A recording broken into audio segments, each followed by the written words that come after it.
People in Nevada will be next to weigh in on who they want to be the U.S. Democratic nominee. Thousands of Nevadans have voted early, but the rest will head to more than 2,000 caucus sites across the state tomorrow to make their choices. Are any of the candidates expected to sweep Nevada's 36 delegates? Éric Grenier is CBC's polls analyst. He's next to me here in studio.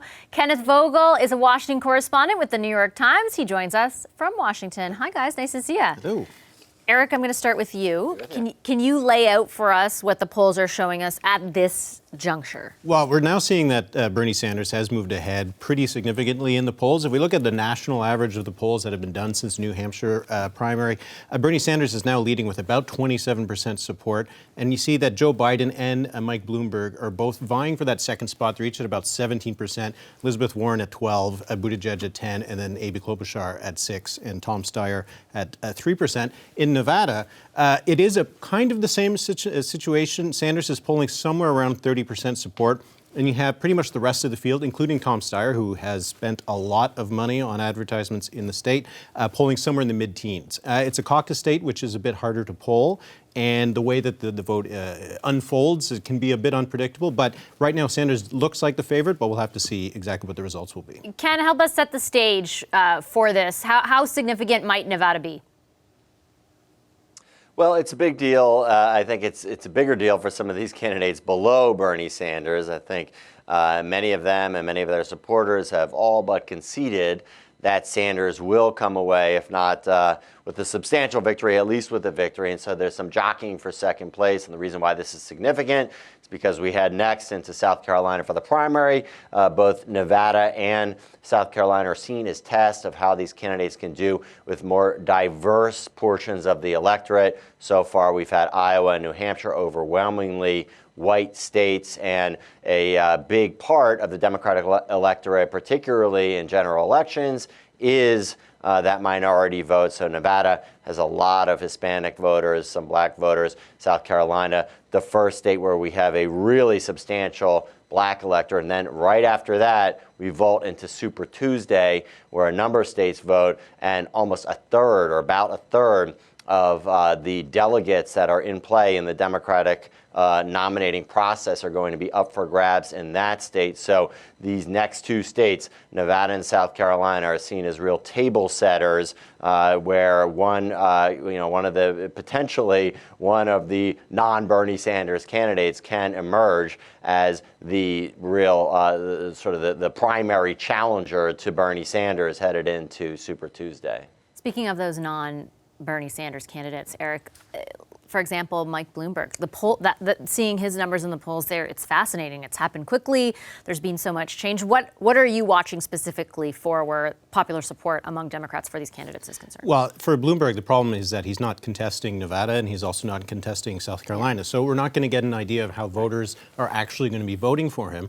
And that might hurt maybe a little bit of his media narrative over the last few weeks, last stage right here before Super Tuesday, because he's been getting a lot of attention.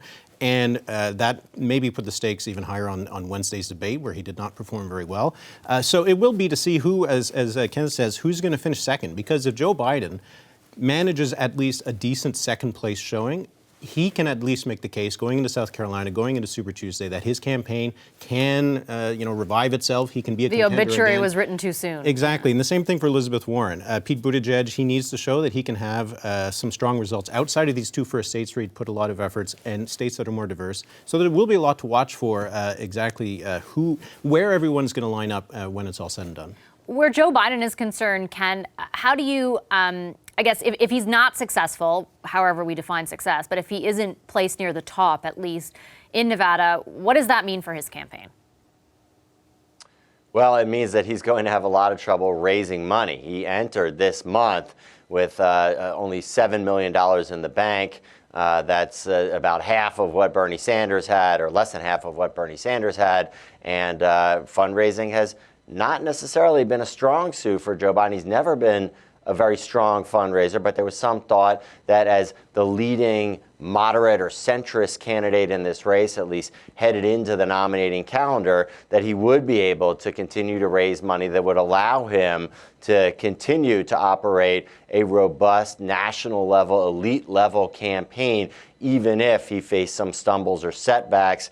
We haven't seen him necessarily have the ability to do that. He's gone and raised a lot of money, or raised a significant portion of his money from max out donors. These are donors who cannot give again.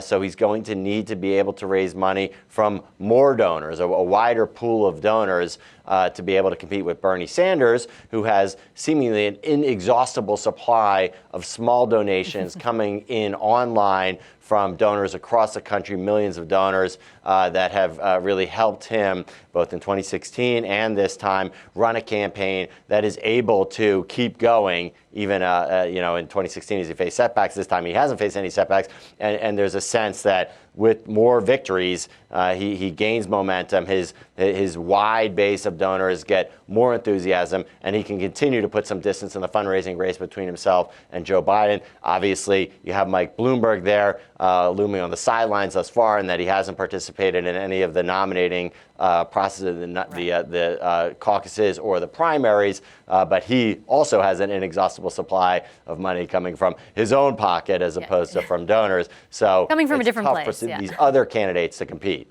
Éric, final question to you, and I'm not sure how much polling has been done on this, but I'd be interested. We talk about this in the conservative race here in this country all the time. What is this? What are people voting for a leader based on? Is it electability, who can beat Donald Trump, or is it going to be who reflects their values? It does seem to be who they think can beat Donald Trump, and that was Mike Bloomberg's selling point, that he was the person who can go up against Donald Trump. But I think that in the debate that we saw this past week, all the other candidates are almost in a way using Mike Bloomberg as a proxy for how they would handle Donald Trump on the debate stage.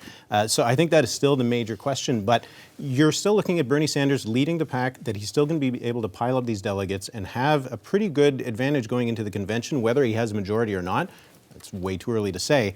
At some point, if the other candidates don't coalesce behind one of them, Bernie Sanders is going to be the favorite, a lot like Donald Trump was in 2016. We were all talking about whether John Kasich or Mike Rubio was going to be able to pull it off. Good memories, Mark Rubio. Didn't happen. It didn't come close to it. Obviously, the situation here where they give out the delegates proportionally makes it harder for Bernie Sanders to run away with it. But at some point, it's got to be about Bernie Sanders, not about someone like Mike Bloomberg. All right, thanks, guys. Appreciate the insight this evening. Ken Vogel and Éric Grenier. Hi, I'm Vashi Capellos, host of Power in Politics. See more of our show by subscribing to the CBC News channel or click the link for another video.